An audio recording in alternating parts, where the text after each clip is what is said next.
students, how are you today? I hope so you will be very well. Today we shall study about ancient history in this video. It means that Prachin Bharat.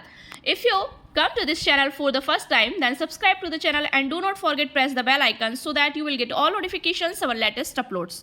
तो बच्चों, एक सबसे अच्छी बात यह है कि class बिल्कुल फ्री है आपके लिए, सभी बच्चे इस क्लास को ज्वाइन कर सकते हैं। तो हमारी एसएससी एमटीएस की जीके जीएस की क्लासेस स्टार्ट हो चुकी हैं। आप ये ना सोचें कि ये क्लास केवल पर्टिकुलर एमटीएस वालों के लिए है। इससे CGL, CHSL, SSC CPO, stenographer सभी बच्चे इस क्लास को ज्वाइन कर सकते हैं। इस क्लास पर, इस प्लेटफॉर्म पर आपको सभी सब्जेक्ट्स की फुल डिटेल मिलेगी और इसके बाद आपको कुछ और देखने की ज़रूरत नहीं होगी। और आप एसएससी से रिलेटेड अगर हमारी पिछले वीडियोस देखना चाहते हैं जीके जीएस की, तो डिस्क्रिप्शन में हमने उन वीडियोस की लिंक शेयर की है, आप वहां से उन वीडियोस को वॉच कर सकते हैं। So let's start now. तो आज के जीके जीएस का जो हमारा टॉपिक है वो है साउथ इंडिया, मतलब दक्षिण भारत। दक्षिण भारत से रिलेटेड हम कुछ एमसीक्यूज आज इस वीडियो में क्लियर करेंगे, तो बने रहिएगा एंड तक हमारे साथ इस वीडियो में। चलिए शुरू करते हैं। सो ऑनलाइन परीक्षा प्रश्न पत्र 2016 से 18 के ये क्वेश्चन है जो आज हम इस वीडियो में करने वाले हैं। सबसे पहले हम कुछ वन लाइनर क्वेश्चन देख लेते हैं। मीनार, शिखर, गोपुरम में से कौन सा द्रविड़ शैली के मंदिर वास्तुशिल्प की विशेषता है? तो ये सभी है, ठीक है ना। चोल अभिलेखों में उल्लिखित भूमि की विभिन्न कोटियों के अनुसार को किसी विद्यालय के रखरखाव की भूमि कहा जाता था? तो वो कहा जाता था शाला भोग। अगला है, चोल अभिलेखों में उल्लिखित भूमि की विभिन्न कोटियों के अनुसार को गैर ब्राह्मण किसान स्वामी की भूमि कहा जाता था? तो वो कहा जाता था वेलन वगाई को। सही सुमेलित करना है, मैच द कॉलम। स्तंभ आ मतलब 1 और स्तंभ 2। बृहदीश्वर मंदिर तमिलनाडु, दिलवाड़ा का मंदिर राजस्थान, लिंगराज मंदिर ओडिशा, हम्पी में स्मारकों का समूह कर्नाटक। प्रसिद्ध बृहदीश्वर मंदिर में स्थित है, कहाँ स्थित है? ये तंजावुर में स्थित है। अब देखते हैं इससे रिलेटेड कुछ और अदर्स क्वेश्चन। तो ऑफलाइन परीक्षा 2006 से 15 के प्रश्न है और ऑनलाइन परीक्षा 2017 से 18 के क्वेश्चन आज इसमें आपको मिल रहे हैं। तो पहला प्रश्न है, संगम काल में रोमन व्यापार का केंद्र बताइए। Very important question. संगम काल की जो मेरी पिछली वीडियोस है वो भी मैं डिस्क्रिप्शन में डाल दूंगी, आप वहां से और क्वेश्चन को भी रीड कर सकते हैं, मतलब उनको लर्न कर सकते हैं। तो संगम काल में रोमन व्यापार का केंद्र क्या है? Option A Madurai, option B Arikamedu, option C Poompuhar, option D है Musiri. So right answer option number B हो जाएगा, आरिकामेडू। एसएससी एमटीएस परीक्षा 2013 में पूछा गया प्रश्न। तो option B is the right answer. इसकी डिटेल जो आप यहाँ देख सकते हैं कि आरिकामेडू एक प्रसिद्ध व्यापारिक केंद्र है, मतलब व्यापार का केंद्र था, जहाँ देश के विभिन्न भागों से व्यापारिक वस्तुएं एकत्र की जाती थी तथा फिर यहाँ से रोम को जाती थी, मतलब रोम में भेजी जाती थी। आरिकामेडू यानी कि पांडिचेरी की खुदाई से रोमन द्वीप के टुकड़े, कांच के कटोरे, रत्न, मनके तथा बर्तन प्राप्त किए गए हैं। अतः स्पष्ट है कि संगम काल में आरिकामेडू यानी कि पांडिचेरी रोमन व्यापार के मुख्य केंद्रों में से एक था। सो राइट आंसर हो जाएगा इसका option number B. Next question, Ganga को उत्तर से दक्षिण ले जाने वाला चोल राजा कौन सा था? Option A Rajaraja Chola, option B Mahendra, option C Rajendra Chola, option D Parantaka. So right answer option number C is the right answer, मतलब राजेंद्र चोल था कि गंगा को उत्तर से दक्षिण ले जाने वाला चोल राजा कौन सा था? तो वो था राजेंद्र चोल। अगला प्रश्न है आपका, चोल राजा राजेंद्र ने निम्नलिखित में से कौन सी पदवी धारण नहीं की थी? Option A Tyaga Samudra, option B Gangaikonda, option C Mudikonda, option D Pandita Chola. ये भी एसएससी स्नातक स्तरीय परीक्षा 2006 में आया है प्रश्न। सो राइट आंसर होगा इसका ऑप्शन नंबर ए, त्याग समुद्र। ठीक है ना, त्याग समुद्र इसका राइट आंसर हो जाएगा। सो त्याग समुद्र की उपाधि विक्रम चोल ने धारण की थी। शेष सभी उपाधियां राजेंद्र प्रथम ने अपनी विजय के विभिन्न अवसरों पर धारण की थी। So A is the right answer. Next question, अधिकांश चोलकालीन मंदिर किस देवी देवता को समर्पित हैं? Option A Vishnu, option B Shiva, option C Brahma, option D Durga. SSC data entry operator मतलब डीईओ परीक्षा 2008 में पूछा गया ये प्रश्न। सो राइट आंसर होगा इसका ऑप्शन नंबर बी, दुर्गा। कि अधिकांश चोलकालीन मंदिर किस देवी देवता को समर्पित है? तो वो है दुर्गा देवी को समर्पित है। अगला प्रश्न है आपका, चोल अभिलेखों में उल्लिखित भूमि की विभिन्न कोटियों के अनुसार ब्लैंक छोड़ेंगे इसमें, को जैन संस्थानों को दान में दी गई भूमि कहा जाता था? Option A Vellan Vagai, option B Brahmadeya, option C Shala Bhoga, option D पल्ली चंदम। सो राइट आंसर क्या होगा इसका? Option number D. ठीक है ना, पल्ली चंदम मतलब चोल अभिलेखों में उल्लिखित भूमि की विभिन्न कोटियों के अनुसार पल्ली चंदम को जैन संस्थानों को दान में दी गई भूमि कहा जाता था। सो राइट आंसर ऑप्शन डी हो जाएगा। अगला प्रश्न है, चोल वंश भारत के किस भाग में अधिकतर शासन करते थे? ऑप्शन ए पूर्व, ऑप्शन बी पश्चिम, ऑप्शन सी उत्तर, ऑप्शन डी दक्षिण। So right answer option number D हो जाएगा। ठीक है ना, दक्षिण में। चोल वंश भारत के दक्षिण भाग में अधिकतर शासन करते थे। चोल वंश प्राचीन भारत का एक राजवंश था। दक्षिण भारत में और पास के अन्य देशों में तमिल शासकों ने 9वीं शताब्दी से 13वीं शताब्दी के बीच एक अत्यंत शक्तिशाली हिंदू साम्राज्य का निर्माण किया था। So option D is the right answer. Next question, निम्नलिखित में से किस चोल राजा ने लंका सिंहल को पहले जीता था, मतलब लंका को पहले जीता था? ऑप्शन ए है आदित्य प्रथम, ऑप्शन बी राजराज प्रथम, ऑप्शन सी राजेंद्र प्रथम, option D Vijayalaya. So right answer option number B, Rajaraja प्रथम ने लंका को पहले जीता था। चोल राजा के लंका को पहले जीता था। सो राइट आंसर इसमें हो जाएगा ऑप्शन नंबर बी हो जाएगा, राजराज प्रथम। अगला प्रश्न है, किस चोल शासक ने श्रीलंका के उत्तरी भाग को जीतकर अपने साम्राज्य का एक प्रांत बनाया था? Option A Parantaka, option B Rajendra प्रथम, option C Rajaraja, option D Adhirajendra. So right answer option number C होगा, राजराज। ठीक है ना, मतलब किस चोल शासक ने श्रीलंका के उत्तरी भाग को जीतकर अपने साम्राज्य का एक प्रांत बना लिया था? तो वो बना लिया था राजेंद्र प्रथम ने। So right answer option number Rajaraja ने बना लिया था। Option C is the correct answer. Next question है, उत्तर मेरूर शिलालेख से किसके प्रशासन से संबंधित जानकारी मिलती है? Option A Pallava, option B Chola, option C Chalukya, option D Satavahana. So इसका राइट आंसर क्या हो जाएगा? ऑप्शन नंबर बी हो जाएगा, चोल। उत्तर मेरूर शिलालेख से किसके प्रशासन से संबंधित जानकारी मिलती है? तो वो चोल से मिलती है। मतलब उत्तर मेरूर तमिलनाडु के कांचीपुरम जिले में स्थित है। यहाँ से प्राप्त शिलालेखों से चोलों के ग्रामीण प्रशासन के बारे में जानकारी प्राप्त होती है। ये शिलालेख 919 ईस्वी तथा 929 ईस्वी के समय के हैं। So B is the right answer. Next question, किस चोल शासक ने नई राजधानी गंगईकोंडा चोलपुरम का निर्माण किया? ऑप्शन ए राजेंद्र प्रथम, option B Vijayalaya, option C Aditya, option D Rajaraja प्रथम। So right answer option number A हो जाएगा, राजेंद्र प्रथम ने किया था। ये SSC MTS परीक्षा 2013 में पूछा गया है प्रश्न। सो इसकी डिटेल आप यहाँ देख लीजिएगा। अगला प्रश्न है, चोल राजाओं का शासन था। ऑप्शन ए तमिलनाडु पर, ऑप्शन बी आंध्र प्रदेश पर, ऑप्शन सी केरल पर, ऑप्शन डी बंगाल पर। So right answer option number A होगा, तमिलनाडु पर। ये 10+2 स्तरीय परीक्षा हायर सेकेंडरी परीक्षा में पूछा गया, मतलब SSC में। सो राइट आंसर ए हो जाएगा इसका। चोल साम्राज्य के चरमोत्कर्ष के समय चोल साम्राज्य में दक्षिणी राज्यों का जो अधिकांश भाग था वो सम्मिलित था, परंतु चोल साम्राज्य की जो स्थापना एवं पतन के समय ये तमिलनाडु राज्य के अंदर ही सिमटा हुआ था। So is the correct answer. Next question, प्राचीन चोल साम्राज्य की राजधानी कहाँ पर थी? Option A Uraiyur, option B Kaveripattinam, option C Thanjavur, option D Madurai. So right answer option number A हो जाएगा इसका, कि उरैयूर में प्राचीन चोल साम्राज्य की राजधानी थी। So A is the correct answer. प्राचीन चोल मतलब संगमकालीन साम्राज्य की राजधानी उरैयूर थी। संगमकालीन इस वंश के शक्तिशाली शासक करिकाल द्वारा राजधानी को कावेरीपट्टनम में स्थानांतरित किया गया। 9वीं शताब्दी में विजयालय ने तंजावुर को चोल राज्य की राजधानी बनाया। सो इज द करेक्ट आंसर। अगला प्रश्न है, राष्ट्रकूटों की प्रारंभिक राजधानी निम्नलिखित में से कौन सी थी? Option A Sopara, option B Ellora, option C Vatapi, option D Ajanta. So right answer हो जाएगा इसका ऑप्शन नंबर बी। ठीक है ना, सो ऑप्शन बी एलोरा इसका राइट आंसर हो जाएगा। राष्ट्रकूट वंश की स्थापना दंती दुर्ग ने की थी, अतः उसके आरंभिक निवास स्थान को सामान्यतया राष्ट्रकूटों की प्रारंभिक राजधानी माना जा सकता है। दंती दुर्ग के शुरुआती अभिलेखों के आधार पर डॉक्टर अल्टेकर ने राष्ट्रकूट राजधानी को एलोरा के आसपास के क्षेत्र में बताया है, जिसे सामान्यतः स्वीकार किया जाता है। कालांतर में मान्यखेद राष्ट्रकूटों की राजधानी बनी। अगला प्रश्न है, एलोरा में कैलाशनाथ मंदिर का निर्माण किसने किया? ऑप्शन ए राजेंद्र प्रथम, ऑप्शन बी महेंद्र वर्मन प्रथम, ऑप्शन सी कृष्ण प्रथम, ऑप्शन डी गोविंद प्रथम। So right answer option number C, Krishna प्रथम ने। संयुक्त स्नातक स्तरीय टियर 1 परीक्षा 2014 में पूछा गया। सो राइट आंसर ऑप्शन सी हो जाएगा। अगला प्रश्न है, एलोरा में प्रसिद्ध शिव मंदिर का निर्माण किसने करवाया था? ऑप्शन ए मौर्य सम्राट अशोक, ऑप्शन बी गुप्त शासक समुद्रगुप्त, ऑप्शन सी चालुक्य राजा पुलकेशिन द्वितीय, ऑप्शन सी राष्ट्रकूट शासक कृष्ण प्रथम। सो राइट आंसर होगा इसका ऑप्शन नंबर डी, राष्ट्रकूट शासक कृष्ण प्रथम ने एलोरा में प्रसिद्ध शिव मंदिर का निर्माण करवाया था। अगला प्रश्न है, एलोरा में गुफाएं और शैलकृत मंदिर हैं। ऑप्शन है हिंदू और बौद्ध, ऑप्शन बी बौद्ध और जैन, ऑप्शन सी हिंदू और जैन, ऑप्शन डी हिंदू बौद्ध और जैन। तो option D is the correct answer कि एलोरा में गुफाएं और शैलकृत मंदिर जो है वो हिंदू बौद्ध और जैन से संबंधित है, मतलब उनके मंदिर ज़्यादा हैं। अगला प्रश्न है इसका, निम्नलिखित में से कौन सी पुस्तक राष्ट्रकूट के राजा अमोघवर्ष ने लिखी थी? ऑप्शन ए आदि पुराण, ऑप्शन बी गणित सार संग्रह, ऑप्शन सी शाक्तायन, ऑप्शन डी कविराज मार्ग। सो राइट आंसर क्या होगा?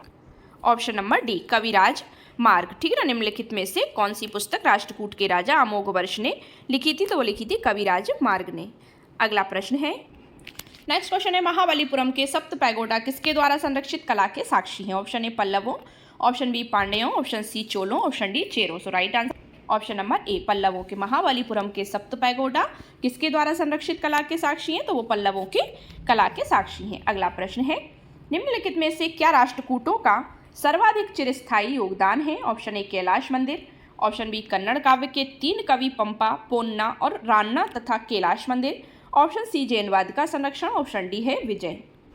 सो option B is the right answer कि कन्नड़ काव्य के 3 कवि पंपा, पोन्ना और रान्ना तथा कैलाश मंदिर है, ये राष्ट्रकूटों की सर्वाधिक चिरस्थायी योगदान है। सो राइट आंसर ऑप्शन बी होगा।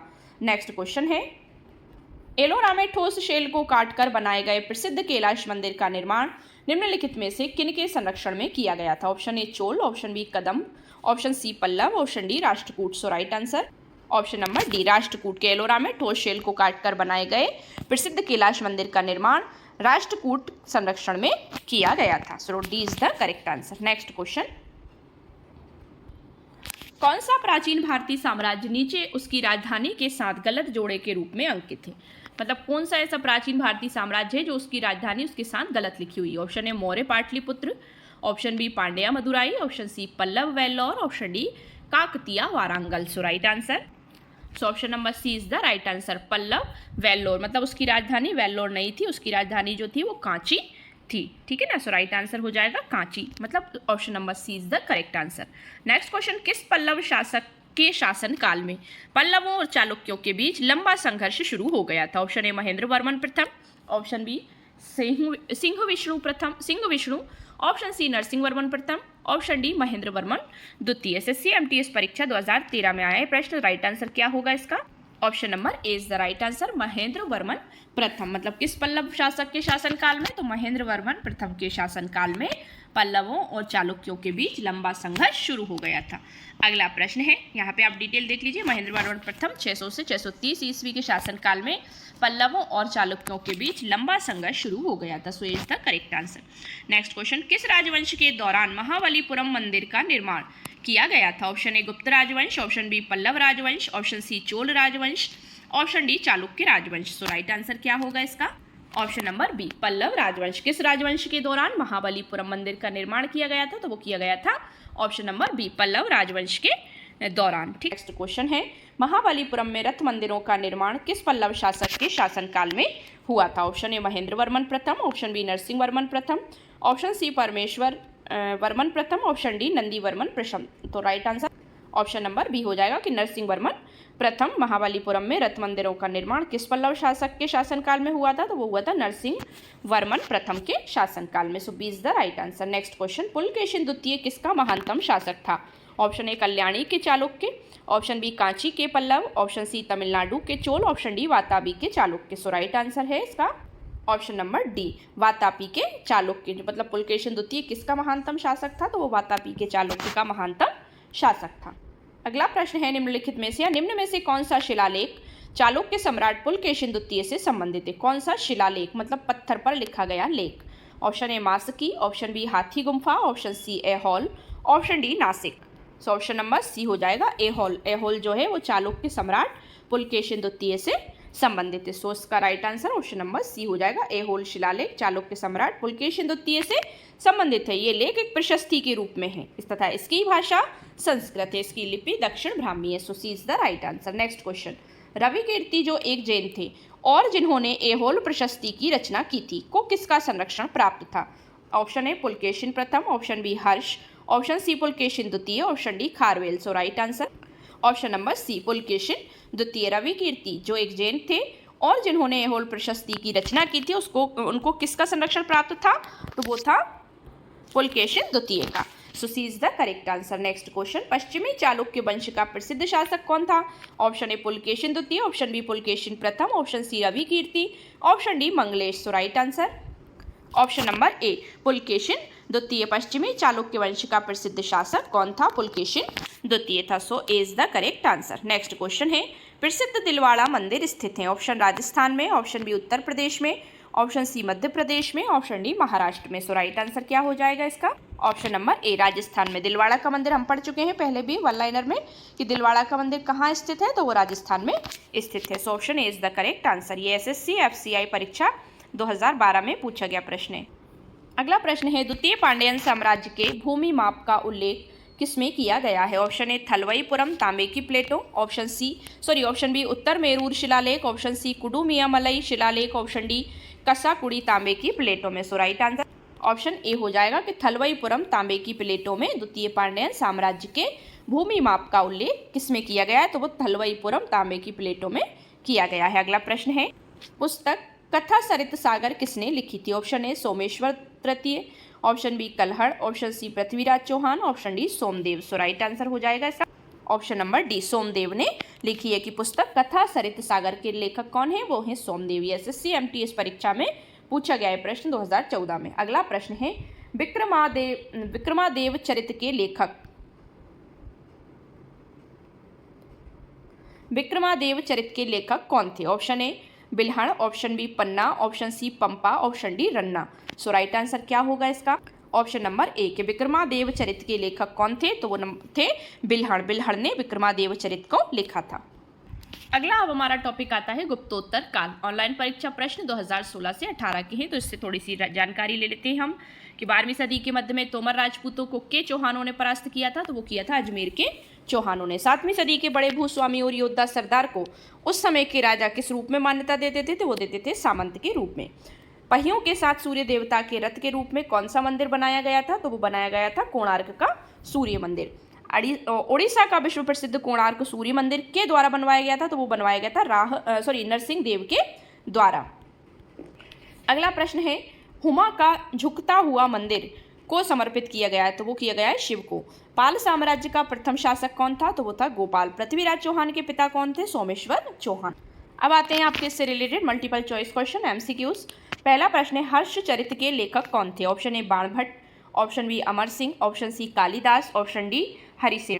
सो option A is the right answer Banabhatta. Harshacharita के लेखक कौन थे? तो वो थे बाणभट्ट। एसएससी एमटीएस परीक्षा में पूछा गया प्रश्न है। अगला प्रश्न है आपका एक महान रोमानी नाटक कादम्बरी का लेखक कौन था? Option A Banabhatta, option B Harshvardhan, option C Bhaskar Vardhan, option D Bindusara. So right answer होगा इसका ऑप्शन नंबर ए बाणभट्ट। एक महान रोमानी नाटक कादम्बरी का लेखक था Banabhatta. So right answer option number A हो जाएगा। निम्नलिखित में से कौन सा युग्म सही मेल नहीं खाता? Option A Vikramaditya Chaitanya, option B Harshavardhana Hiuen Tsang, option C Chanakya Chandragupta, option D Akbar Todarmal. So right answer option number A होगा विक्रमादित्य चेतन। ठीक है ना, निम्नलिखित में से कौन सा युग्म सही मेल नहीं खाता? तो वो विक्रमादित्य चेतन जो है वो सही मेल नहीं खाता। इसकी डिटेल देख लेते हैं कि हैंसवांग हर्षवर्धन के शासनकाल में उसकी राजधानी कन्नौज आया था। चाणक्य अथवा कौटिल्य यानी कि विष्णुगुप्त चंद्रगुप्त मौर्य का गुरु व प्रधानमंत्री था। टोडरमल अकबर का राजस्व मंत्री यानी कि अधिकारी था, जबकि चेतन बंगाल के शासन हुसैन शाह के समकालीन थे। तो राइट आंसर ए हो जाएगा। अगला प्रश्न है 13वीं शताब्दी में राजस्थान के माउंट आबू में प्रसिद्ध दिलवाड़ा मंदिर किसने बनवाया था? Option A Mahendrapal, option B Mahipal, option C Rajyapal, option D Tejpal. So right answer क्या होगा इसका? ऑप्शन नंबर डी तेजपाल ने बनवाया था। 13वीं शताब्दी में राजस्थान के माउंट आबू में प्रसिद्ध दिलवाड़ा मंदिर तेजपाल ने बनवाया था। अगला प्रश्न है, यहाँ देख लेते हैं डिटेल कि 13वीं शताब्दी में राजस्थान के माउंट आबू में प्रसिद्ध जो दिलवाड़ा मंदिर है गुजरात के बघेल वंशीय शासक वीर धवल के 2 मंत्रियों वास्तुपाल एवं तेजपाल ने बनवाया था। ये मंदिर जैनियों को समर्पित है। So D is the right answer. Khajuraho मंदिर का निर्माण किसने किया था? Option A Holkar, option B Scindia, option C Bundela Rajput, option D Chandel Rajput. Very simple है कि चंदेल राजपूतों ने ही खजुराहो मंदिर का निर्माण किया था। सो 10+2 हायर सेकेंडरी संयुक्त हायर सेकेंडरी एसएससी परीक्षा में प्रश्न आया है। अगला प्रश्न है, यहाँ इसकी डिटेल है, आप देख सकते हैं। मध्य प्रदेश के छतरपुर जिले में स्थित खजुराहो मंदिर समूहों के लिए अति प्रसिद्ध है। इन मंदिरों का निर्माण 10वीं से 12वीं सदी के में चंदेल शासकों के शासनकाल में हुआ था। यहाँ 85 मंदिरों के निर्माण का उल्लेख मिलता है। सो राइट आंसर ऑप्शन डी होगा। अगला प्रश्न है, मध्य प्रदेश में खजुराहो समूह के स्मारकों में किस धर्मों के मंदिर हैं? ऑप्शन ए केवल हिंदू, ऑप्शन बी केवल जैन, ऑप्शन सी हिंदू तथा जैन दोनों, ऑप्शन डी ना ही हिंदू ना ही Jain. So right answer option number C होगा, हिंदू तथा जैन दोनों के। मध्य प्रदेश में खजुराहो समूह के स्मारकों में किस धर्मों के संबंधित मंदिर हैं? तो वह हिंदू तथा जैन दोनों धर्मों के समूहों से रिलेटेड मंदिर हैं। अगला प्रश्न है, जैसे इसमें देख लेते हैं कि खजुराहो में 85 मंदिरों के निर्माण का उल्लेख मिलता है। ये मंदिर चंदेल शासकों द्वारा बनवाए गए। ये मंदिर हिंदू, वैष्णव, शैव, शक्त एवं जैन धर्म से संबंधित है। So C is the right answer. Next question, निम्न में से किस प्रतिहार राजा ने प्रमाण की उपाधि ली? Option A Mihir Bhoj, option B Vatsaraja, option C Rambhoj, option D Nagabhata द्वितीय। सो राइट आंसर होगा इसका ऑप्शन नंबर ए। निम्न में से किस प्रतिहार राजा ने, तो वो मिहिर भोज ने प्रमाण की उपाधि ली थी। CHSL परीक्षा में पूछा गया है Tier 1 में 2018 में। सो इसमें क्या हो जाएगा, A is the right answer. Next question, Mihir Bhoj राजपूतों के किस कुल से संबंधित हैं? Option A Pratihara, option B Rathore, option C Chauhan, option D Parmar. So right answer क्या होगा, option number A. Mihir Bhoj राजपूतों के किस कुल से संबंधित हैं, तो वो प्रतिहार कुल से संबंधित हैं। तो उपर्युक्त प्रश्न की व्याख्या आप देख सकते हैं कि रामभद्र का पुत्र और उत्तराधिकारी मिहिर भोज प्रथम 836 से 885 ईस्वी प्रतिहार वंश का सर्वाधिक महत्वपूर्ण शासक हुआ था। सो राइट आंसर इसमें ए हो जाएगा। अगला प्रश्न है, प्रतिहार वंश का महानतम राजा कौन था? Option A Vatsaraja, option B Nagabhata द्वितीय, ऑप्शन सी भोज यानी कि मिहिर भोज, ऑप्शन डी है दंती दुर्ग। सो C is the right answer. भोज यानी कि मिहिर भोज जो है वो प्रतिहार वंश का महानतम राजा था। अगला प्रश्न है, हैंसवांग किसके शासनकाल के दौरान भारत आया था? ऑप्शन ए फाहियान और हैंसवांग, तो ये चंद्रगुप्त प्रथम, ऑप्शन बी चंद्रगुप्त द्वितीय, option C Harshavardhana, option D Rudradaman. So right answer होगा इसका ऑप्शन नंबर सी। हैंसवांग किसके शासनकाल में आया था? तो वो हर्षवर्धन के शासनकाल के दौरान भारत आया था। अगला प्रश्न है, डिटेल है, इनसे रिलेटेड आप यहाँ से नोट डाउन कर सकते हैं। अगला प्रश्न है, उस चीनी यात्री का नाम क्या था जो हर्षवर्धन के दरबार में आया था? Option A Hiuen Tsang, option B I Tsing, option C Fahien, option D यूविल। सो अभी हमने ऊपर पढ़ा है कि ऑप्शन नंबर ए जो हर्षवर्धन के दरबार में आया था, उसके शासनकाल में आया था, वो कौन था? हैंसवांग था। सो option A is the right answer. अगला प्रश्न है, किसके शासनकाल में हैंसवांग भारत आया था? ये रिपीट हुआ है question. Option A Jalaluddin, option B Harshvardhan, option C Jahangir, option D Pandey. So B is the right answer. Harshavardhan के शासनकाल में हैंसवांग जो था वो भारत आया था। वेरी इंपॉर्टेंट क्वेश्चन है, SSC ऑनलाइन CPO SI में पूछा गया प्रश्न है ये। So right answer option number B हो जाएगा। अगला प्रश्न है, प्रिंस ऑफ पिलग्रिम्स नाम किसे प्रदान किया गया था? Option A Fahien, option B I Tsing, option C Hiuen Tsang, option D Megasthenes. So right answer option number C होगा, हैंसवांग। प्रिंस ऑफ पिलग्रिम्स नाम किसे प्रदान किया गया था? तो वो हैंसवांग को प्रदान किया गया था। अगला प्रश्न है, हर्षवर्धन को किसने पराजित किया था? Option A Prabhakara Vardhana, option B Pulakeshin द्वितीय, option C Narasimha Varman Pallava, option D Shashanka. So right answer क्या होगा? ऑप्शन नंबर बी पुलकेशिन द्वितीय ने हर्षवर्धन को पराजित किया था। किसने? पुलकेशिन द्वितीय ने। अगला प्रश्न है, हर्षवर्धन का समकालीन दक्षिण भारतीय शासक कौन था? Option A Krishnadeva Raya, option B Pulakeshin द्वितीय, option C Mayura Varma, option D Chikka Devaraja Wodeyar. So right answer option number B होगा, पुलकेशिन द्वितीय। हर्षवर्धन का समकालीन दक्षिण भारतीय शासक कौन था? सो वो पुलकेशिन द्वितीय था। अगला प्रश्न है, हर्षवर्धन की आरंभिक राजधानी क्या थी? Option A Prayag, option B Kannauj, option C Thanesar, option D Mathura. So option C is the right answer. Harshavardhan की आरंभिक राजधानी थानेश्वर थी। सो राइट आंसर सी हो जाएगा, थानेश्वर में थी। 605 ईस्वी में हर्षवर्धन के पिता प्रभाकर वर्धन की मृत्यु हो गई।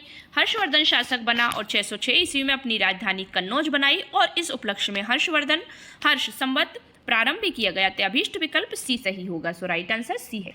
संस्कृत नाटक नागानंद की रचना किस शासक द्वारा की गई थी? Option A Prabhakara Vardhana, option B Harshvardhan, option C Chandragupta द्वितीय, option D Bindusara. So B is the right answer. Harshavardhana मतलब संस्कृत नाटक नागानंद की रचना किस शासक द्वारा की गई थी? तो हर्षवर्धन के द्वारा की गई थी। हर्ष को संस्कृत के 3 नाटक ग्रंथों का रचिता माना जाता है, प्रियदर्शिका, रत्नावली तथा नागानंद।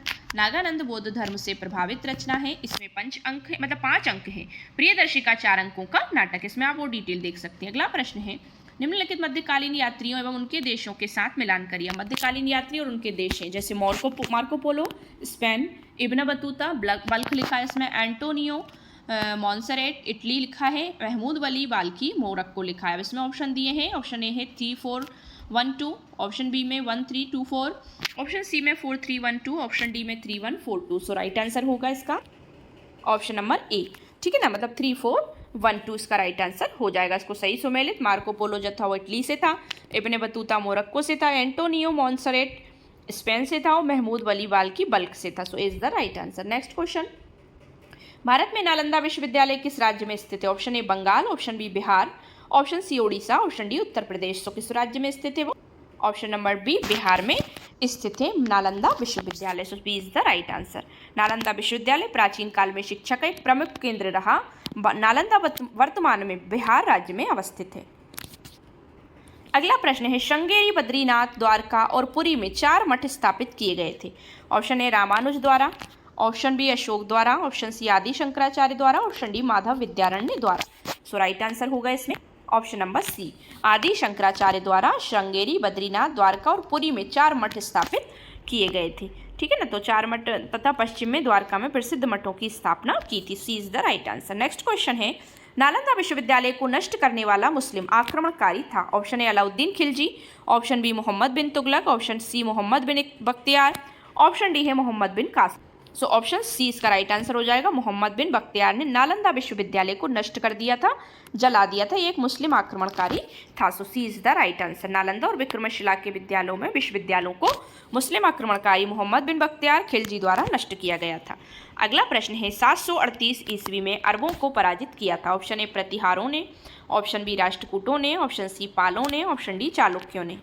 सो option A is the right answer, प्रतिहारों ने। कि 738 ईस्वी में अरबों को पराजित किया था, किसने? प्रतिहारों ने। सो इज द राइट आंसर। अगला प्रश्न है, सांची का महान स्तूप है। तो वेरी सिंपल क्वेश्चन है।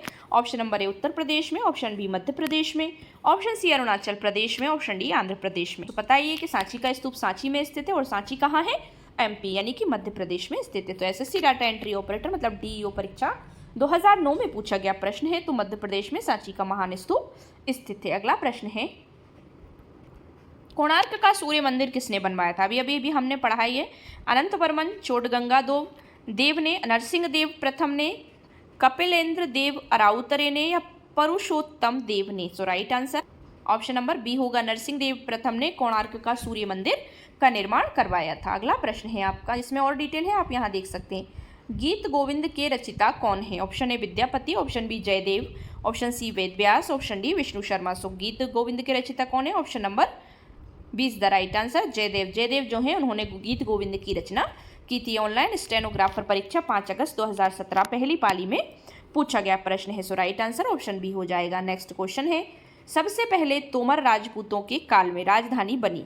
Option A Delhi, option B Pataliputra, option C Calcutta, option D Taxila. So option A is the right answer, Delhi. के सबसे पहले तोमर राजपूतों के काल में राजधानी बनी थी। सो ऑप्शन नंबर ए दिल्ली हो जाएगा। अगला प्रश्न है, दिद्दा नाम की रानी ने भारत के किस भाग पर 980 से 1003 ईस्वी तक शासन किया? Option A Awadh, option B Kashmir, option C Sindh, option D Bengal. So option B Kashmir की रानी थी दिद्दा नाम की रानी, जो कश्मीर से थी। इन्होंने मतलब भारत के किस भाग, मतलब जो भारत के किस भाग पर सबसे ज़्यादा शासन किया, मतलब 980 से 1003 ईस्वी तक शासन किया, तो वो कश्मीर पर किया था। महारानी दिद्दा कश्मीर की महारानी थी। महारानी दिद्दा लोहार वंश के राजा सिंहराज की पुत्री और काबुल के हिंदू शाही भीम शाही की पौत्री थी। So B is the right answer. So ये थी हमारी 60 क्वेश्चन की very important class. I hope so आपको वीडियो पसंद आया होगा। अगर वीडियो पसंद आया तो वीडियो को लाइक शेयर करिए, चैनल को सब्सक्राइब कर लीजिए। सब्सक्राइब करते वक्त बेल आइकन प्रेस करना बिल्कुल ना भूलें, जिससे कि आप हमारी कोई भी लेटेस्ट अपलोड को मिस ना करें। Thanks for watching my video and see you again with the next video. Thank you so much once again.